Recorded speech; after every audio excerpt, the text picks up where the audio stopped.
G'day and welcome back to another episode of Tomo's Tune-Ups. On this episode, we are going to be installing this engine and gearbox in the freshly painted Morris Minor.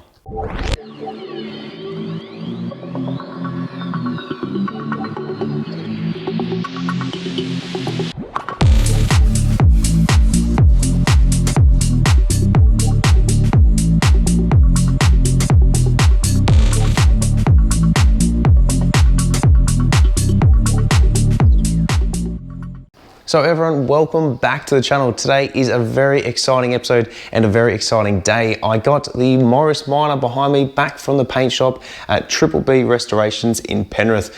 The guys there have just absolutely gone above and beyond and helped me out get this thing done in the time frame that they allocated. We originally spoke about it being a couple of months before they could squeeze it in. Between the last episode and this one, it's probably been at least a month, and they turned this thing around in about 2 and a bit weeks, and I'm super impressed with the paint job in which they've done. So let's just have a quick look at the engine and what I've done to get it to where we need to be. So as you can see, I don't have the rocker cover on at the moment. I didn't want to damage it, especially having to use these hooks. These hooks, I will discuss those in another future episode from Minisport, and are a really good handy thing to have. So it also doesn't have any spark plugs in at the moment, simply because it's easier to turn over without them in there. Obviously there's no thermostat housing. We do need to run a coolant temp sensor in that as well. There's no ancillaries on it, so the water pump's fitted. We obviously need to disconnect it from the engine stand. We have the gearbox and the sandwich plate mounted as well. I did that this morning, and you know you're either really strong or you're dealing with a gearbox that is super mega light when you can really just hold it with one hand with very minimal ease and tighten up all of the 8 bell housing bolts, I think there is. Anyway, so before we get in the episode, a big shout out to the guys at BBB Restorations. Once again, thanks so much for coming on board and helping me get this thing done. It's super appreciative. I'll probably even leave a video link above me to their Instagram page, and you guys can check it out and hit them up for any sort of restoration work. They do everything from custom paint jobs all the way through to full restoration. So if I'm wrong, please guys comment and let me know. But yeah, anyone that is looking to get anything done on a classic car, even just a modern day car, go see them. Tell them that Tomo sent you. So let's have a look at this car and see what they've done. So look at this. Look at this paint job. So they've matched the original color. What they actually did was, underneath this guard cover, is they polished the absolute crap out of that, found the paint color, and then just matched it to suit. Look how smooth that is. Like, it's just absolutely amazing. There's obviously bits of tape and stuff just hanging around. That's just the old all pressure line. We've got to get rid of that. But yeah, all of this, they've reinstalled the upper control arms, which is the shocks as well on either side. We do need to fit the the upper control arm bump stops along there. Look at this finish here. Like, that's just absolutely amazing. Everything's nice and smooth. It's all painted. It looks legit. There's no bubbles or runs or anything like that. They've gone above and beyond, and I'm just absolutely stoked with this. Now on this one, they did have a bit of tape there. I wanted to see what it looked like, and also to help prepare it for the front end. So that one's still looking different, but yeah, I'm super impressed with this thing, and I just can't thank them enough for coming to the party and being able to help me out in the time frame that we had. So like I said, this episode we are going to be installing the engine over my shoulder back in this. Now the reason why we are installing it is obviously we need to start putting it back together, but also my apprentice has his first major engine job at work he needs to do, in which he's replacing the engine on a Mitsubishi Triton. So let's jump straight into the episode. Let's work out how to get this thing in. I'll probably end up running a heap of rags as well, just all down around here, just to make sure that we don't scratch it. It should be okay. Probably just once it gets past here, it should be fine. We do have that's a brake line as well. That's going to be getting replaced, so we just move that out of the way for now. We do have a hydraulic clutch slave cylinder and master cylinder, in which we're going to be running. I did do a video on YouTube of a guy that did one, and yes, I know I'm pretty scruffy at the moment. I haven't shaved in a while. Of a guy that installed one, but he just kind of literally just bounced in and out, up and down, and was like, yeah, this is what I did, yeah, this is the line, that's from there, and then it runs up there, and that's it. Literally, that was the episode. So I'm kind of a bit annoyed. I went back and I've watched a couple of times. I've tried reaching out to him. He hasn't gotten back to me, which is frustrating, but you know, it's one of those things that I can certainly work out myself. So we're going to use the original lever system, which we'll run in depth with another episode. So we're running a hydraulic clutch master, a hydraulic clutch slave cylinder as well. So that's going to be really interesting. I'm probably going to send it to the guys at Specialized Brake and Clutch out in Penrith and get them to do it all, just because obviously it's what they do full time. Any time you're doing this sort of job, you want to make sure that you can send it to a professional where possible. Now, I'm not saying that you're not capable of doing it, but it is worthwhile doing that. If someone does specialize in a particular field and you could probably do it, do a good job, yeah, go for it. But if not, then, well, you know what? Probably best to send it to them. That way you guarantee that quality as well. But yeah, look, let's jump straight in the episode and let's get this engine back in this car. All right, so there's probably going to be someone at home saying, that's not how you install the engine in a Morris Minor. You need to do it a different way. There's a better way to do it, blah, blah, blah. Yes, I'm very well aware, but unfortunately, I don't have my chains available. So we're going to do it my way. So what we're going to do here is I've got it connected up to one of the hoops. Essentially, we're going to roll the engine back, roll the crane back.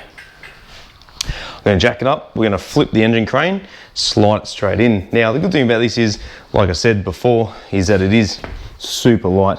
So I can just lift it up and over. Once it's over the lip, it should be fine. There shouldn't be any dramas there whatsoever. I might just grab another rag, just in case. I doubt it's going to do anything, but I've got rags all down around there. Let's jack it up. Let's get it over that lip, get it in there, and then we can work on mounting the front engine mounts as well as the subframe at the back. So the one that goes between the gearbox and the tunnel of the vehicle.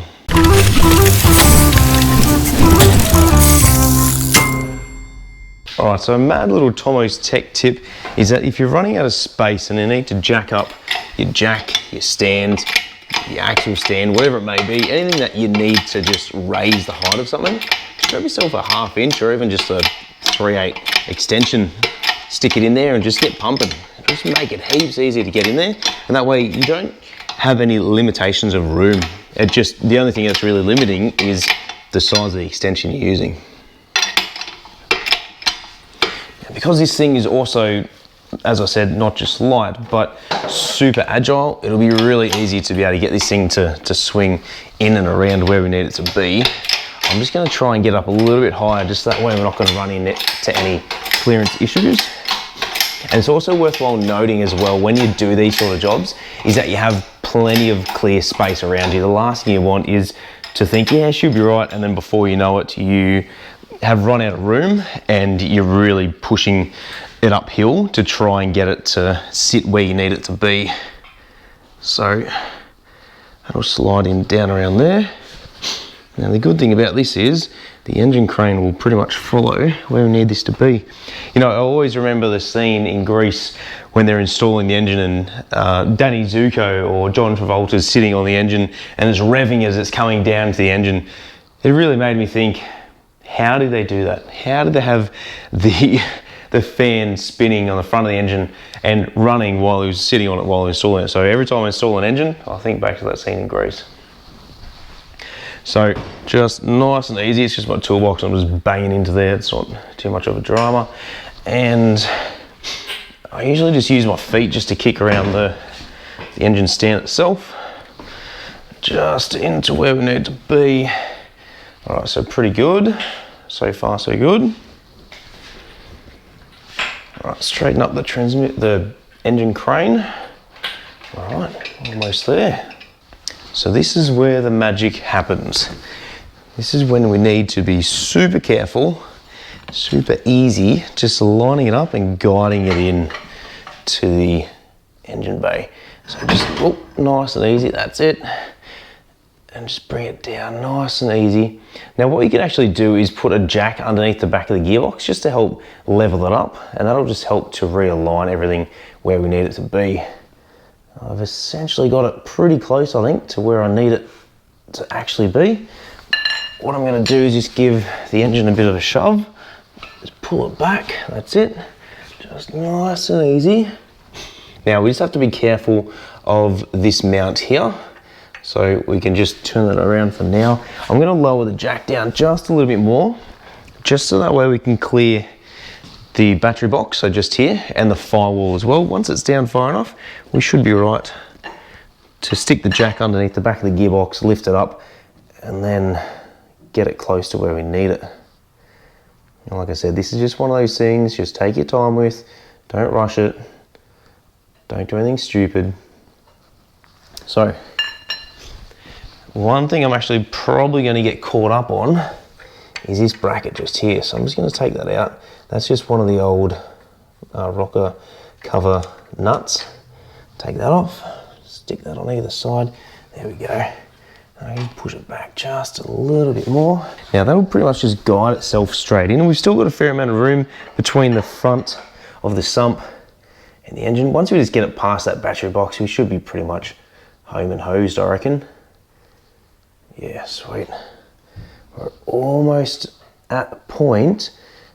The output shaft of the gearbox is just about to start touching the ground. So what I'm going to do is two things. One, I'm going to run a rag just over the top here, that way it's not going to scratch anything, especially because the rocker cover's off. And two is I'm going to stick a jack underneath the bottom of the gearbox just to help lift it up, and that way we can get a bit of squareness about it. So you can see the angle the engine and gearbox is on currently. Just grabbing an old microfiber rag, just sticking it there, that way it's not going to do any damage to it. It's pretty close. As you can see here, it's just resting on the front of the subframe. I'm going to grab a jack, stick one underneath, and hopefully we should be right to how to line it up. Alright, so what I'm actually going to do here is grab a rag, stick it on there, that way I'm not going to damage the gearbox, or at least the paint on it anyway. This is going to be quite fun, sticking the jack underneath it and lifting the gearbox at the same time. It should be fine though. Yeah, there's plenty of room there. So this is when ideally a second person would come in handy. If my wife wasn't as pregnant as what she is, she'd probably help me. Alright, so bit by bit, just go nice and easy. As it lifts up, it's actually going to pull the gearbox back, I believe.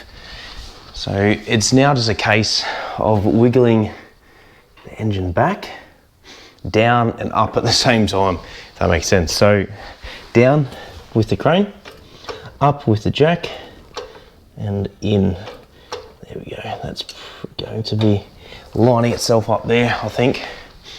And now we can lower the crane down. Almost where we need it to be. So now what I'm going to do is just jack up the back of the gearbox. We're going to get the front engine mount sorted, and then we're going to jump onto the rear. Now rear, I actually mean the rear transmission mount. Alright, so this is where it's going to get super mega complex, in the sense that we now need to probably jack the engine back up, put the front engine mounts in, so these here on either side, and then refit it, pull the bolts in, tighten everything up, tighten these nuts here, do the same on the other side, release the tension on the crane, and then lift the back of the gearbox up and align the back of it. Alright, so just be super careful not to scratch the paint. Now I do only have one spring washer. Not entirely sure why. I think I've used them on something else, which, you know, it's not the end of the world at the moment. What I'm going to do is just put spring washer on one, and then a nut, and then pretty much just tighten them finger tight.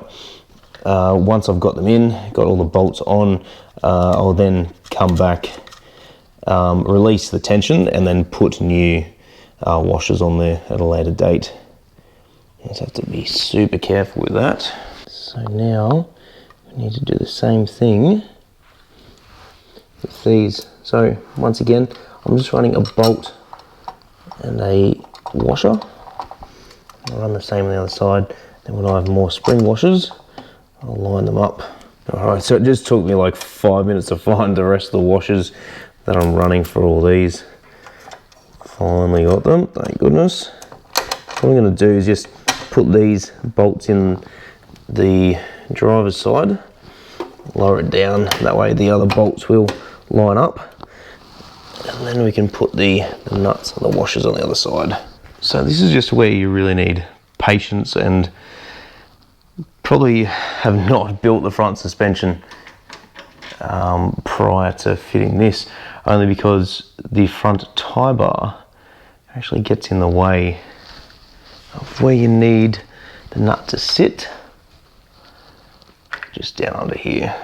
All right, so essentially here we just want to be starting all the nuts and bolts by hand, and then coming back later once they're all in and tighten them up. The reason for that is if you start tightening them up now and it's not square, you'll find that it's not going to sit 100% flush.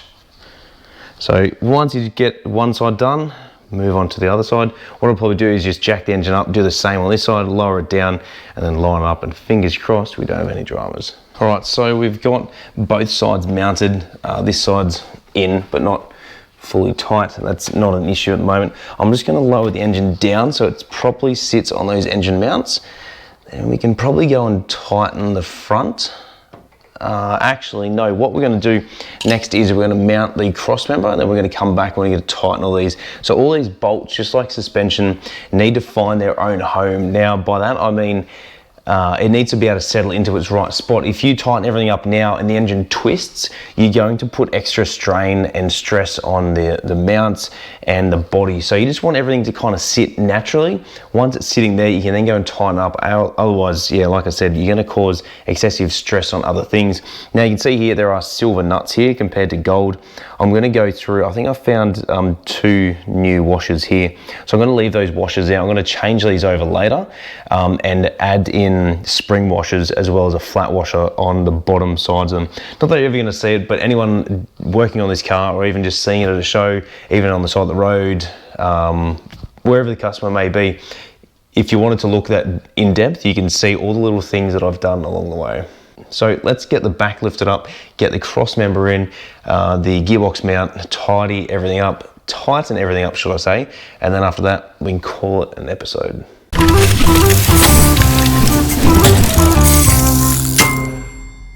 So once again, I'm just going to lift this gearbox up using the jack.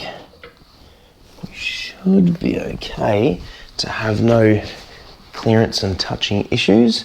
So make sure it's all clean on the inside. Sorry, not clean. I'll just have to straighten up the gearbox.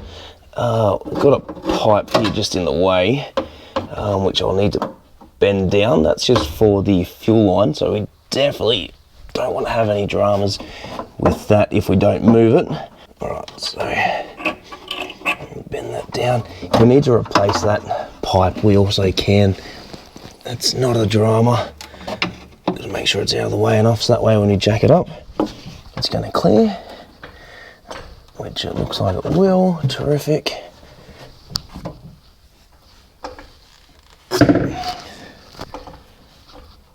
Now, before I go any further, I'm just going to mount the gearbox mounts to either side of the gearbox, then mount those to the cross member, and then we can mount the cross member to the chassis of the vehicle. Now, I should also make note that these brackets here are coded left and right, meaning they can only go on one way. So if you get it around the wrong way, you're going to know pretty damn quick. And it took me a couple of goes to work it out when we had the engine and gearbox mocked up in this car to be able to work out which way it actually went. So as you can see here where my thumb is on the left hand side, there is a recessed cutout that is supposed to line up with the cutout on the cross member, which you guys will see in a second once I finish tightening these bolts. Alright, so now that they're tight, I'm just going to double check it. Yep. Terrific, that's all gravy. Now I'll grab that cross member and I'll show you what I'm talking about. Alright, so these grooves here, so you can see the cutouts here and then the alignment that's just here of these little tabs, so they just line up directly down here. So you got to make sure that you run obviously a nut and a washer on the back side of here as well. Now I should also note as well, this will only go on one way. As it says here, depicted by this writing front. So this needs to face the front with a hole, and this bracket goes towards the back. Lines up down underneath there. Just make sure that it lines up with both of the mount holes.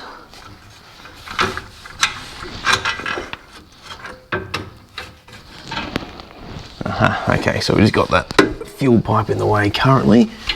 Just lift that up and out of the way. There we go. All right, so just line it up with both of the bolt holes. I'm going to get a flat washer followed by a spring washer on there, and the nut as well.